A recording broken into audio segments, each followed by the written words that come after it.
there's music for all different purposes.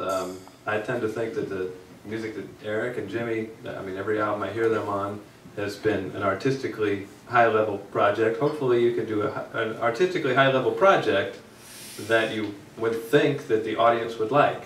I remember when I discovered the music of George Duke, that was sort of when the light bulb went off. This guy records incredibly high-level music. I mean, Stevie Wonder is probably a broader example. I mean, his music is incredibly well put together, and it appeals to children. It appeals to everybody without knowing anything about music. But musicians appreciate every note. You know, they don't have to be. You don't have to choose between, you know, art and commerce. You know, hopefully, good art will be good commerce. So, anyway, that's my thought on it. Yeah, and like right now, a definite way to, you know, try to, you know, maybe make a profit on some level to support yourself as a musician.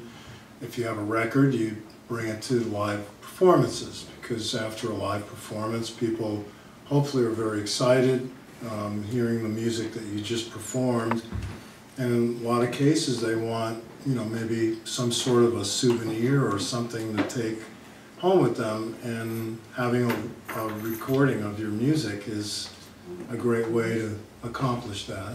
And you know, for a nominal fee, buy a CD, and the artist is right there in front of you, so you can get their autograph, and you know, it makes for a special little item to have in your collection.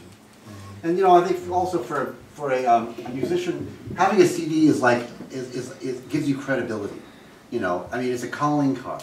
And though the profit from a CD, if you invest a bit of money into a CD, you may not sell enough to make back that money, but peripherally, you know, the gigs that you might get, or the attention you might get for a gig, or for somebody else's record, or whatever, will more than, you know, make it you know, a logical investment to make that record. And nowadays, you know, I built a studio in the backyard of my house, and you know, I was thinking, okay, I need this and I need that, and once I realized, wow, you know, it's not costing me very much to create this studio. I mean, these days, with my computer and my Pro Tools rig and a few pieces of good quality gear and a good microphone in my case, you know, I'm rocking. I do a lot of recording at home. And this is, you know, I'm saving a lot of gas, you know, not having to travel on the freeway to get up to LA.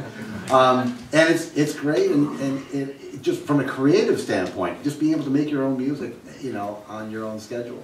But the record I'm making now, it's shocking how little we're spending on it, and it's not going to sound you're not going to notice any, well, I don't know, shocking, but quality-wise and musically, you know, it's not going to be any different than any other record. We're just doing it smart.